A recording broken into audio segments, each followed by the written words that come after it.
तो पुण्यात्मा, हमने जो लोक वेद सुना है, अभी तक जो पवित्र हिंदू धर्म के अंदर जो हम ज्ञान ग्रहण किए हुए हैं, वो अपने सदग्रंथों के भी विपरीत है। पवित्र गीता जी से भी वो गीता के अनुवाद करता व गीता के आधार से ज्ञान प्रचार करता भी परिचित नहीं थे। और उन्होंने हमारे को केवल अपनी मनगढ़ंत कहानियां सुना करके व्यवस्थित किया हुआ था, हमारे को सेट कर रखा था।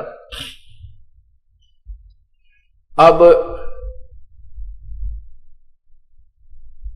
उस तत्व ज्ञान को आपके समक्ष खोला जा रहा है, इसलिए इस तत्व ज्ञान से परिचित होने के उपरांत आप कभी विचलित नहीं हो पाओगे। आपकी कई पीढ़ी तक का ये मार्ग ऐसा बन जाएगा कि वो बच्चे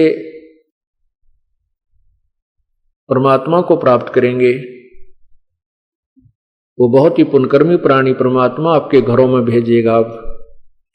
ये उनके संस्कार टाल देगा जो बच्चे आपके भाग्य में दुखदाई थे। कुछ बच्चे होते हैं, जैसे उत्पन्न हो गया बालक और वो बच्चा बड़ा होकर के डाकू बन गया, माता पिता भी दुखी, क्योंकि माता पिता का कितना ही बुरा बेटा हो जाए बेटी हो जाए, माता पिता उससे दूर नहीं हो सकते, उसकी आत्मा फंसी रहती है। वो लड़का भी दुखी होता है और माता पिता भी दुखी रहते हैं। अब वो परमात्मा क्या करेगा? पुण्यात्माओं, ये तत्व ज्ञान है, प्रभु के नियम से आप परिचित होजिए, तभी ये शंका और आपकी समस्या मिटेगी। अब क्या होता है कि एक भक्त के यहां पुत्र हुआ। वो पुत्र 1 वर्ष का होकर मृत्यु को प्राप्त हो गया और 20-30 हजार रुपए उसके उपचार में भी लग गए। वो परिवार पूर्ण रूप से परिचित हो चुका था, भगवान पर विश्वास था, कबीर परमेश्वर पर, वो डगमग नहीं हुए। उनके दिल में यह नहीं आया कि हमने उपदेश ले रखा और हमारा पुत्र उत्पन्न हुआ और यही मृत्यु को प्राप्त हुआ, क्योंकि वो इस ज्ञान को कई बार सुन चुके थे जो दास बार बार सुनाता है। उनको क्या हुआ कि परमात्मा की कृपा हुई, 10 महीने के उस लड़के की मृत्यु के 10 महीने के उपरांत फिर पुत्र हुआ। अब बेशक से वो पुत्र की मृत्यु हो गई थी और माता को ज्ञान भी था, पिता को भी ज्ञान था, लेकिन उसका मोह जल्दी से नहीं छूटता।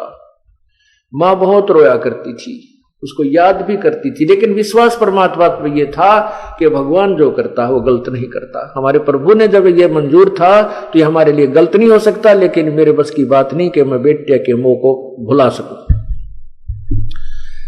तो उस लड़की को एक दिन वो बालक स्वप्न में दिखाई दिया, छोटा सा। देखते ही देखते वो 16-17 साल का हो गया, 18 वर्ष का, 18-19 वर्ष की उम्र का दिखाई दिया और अपना बैग उठा करके चलने लगा। माता, मैंने इस उम्र में मरना था और मेरी शादी भी हो जानी थी। ये परमात्मा ने मेरे ऊपर, आपके ऊपर मेहर की है। मेरा और आपका ऐसा संस्कार था कोई पिछले जन्म जन्मांतर का कि मैंने तुम्हें एक अधिक पीड़ा देनी थी, और उस परमात्मा ने यह हमारा संस्कार काट दिया थोड़े से में। उसके बाद उस मां का रोना भी बंद हो गया। उसने खुद आकर के उस बहन ने बताया, जी ऐसे ऐसे वो लड़का मुझे दिखाई दिया। पर ज्ञान तो हम पहले भी सुनते थे, विश्वास भी था, लेकिन और दृढ़ विश्वास हो गया, और जो ममता मुझे सता रही थी वह भी खत्म होगी। तो परमात्मा, आपको ऐसी कोई घटना हो भी जाती है तो घबराना नहीं चाहिए, क्योंकि राज्य क्रमता राम की रजा धरे जो शीस, दास गरीब दरस परस तिन भेंटे जगदीश।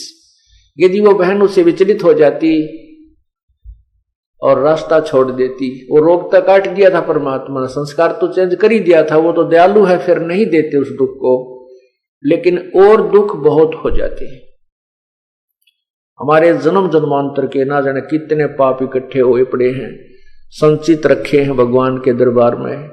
और इस जीवन में भगवान से दूर होने के बाद फिर हम निरे पाप करेंगे, अच्छा काम कौन सा कर सकते हैं? क्योंकि शास्त्र विधि को त्याग कर जो मनमानी पूजा करते हैं वो भी गलत है, वो भी पाप है। गीता जी के अध्याय नंबर 16 के मंत्र 23 में स्पष्ट किया है। तो और हम धर्म को ही हम अच्छा मानते हैं, वो धार्मिक कर्म भी हम विधि अनुसार नहीं करने से दोषी होते हैं। तो फिर कैसे दोषी होते हैं?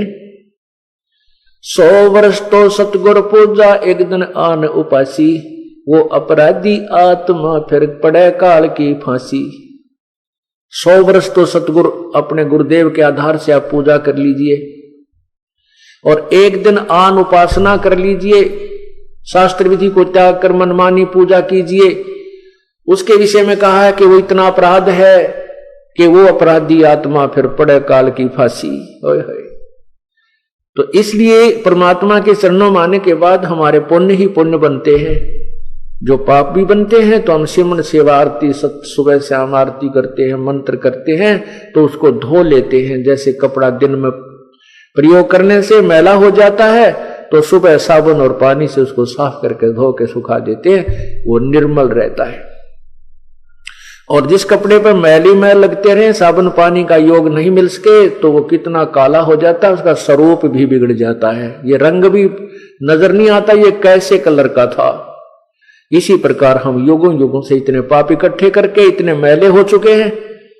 अब परमात्मा के इस सत्संग रूपी जल से, इस तत्व ज्ञान रूपी जल में और सतनाम रूपी साबुन से हम इन्हें धोया करेंगे और निर्मल कर लेंगे, ताकि ये धनी को पसंद हो। इस प्रकार इस ज्ञान को हमने समझना है।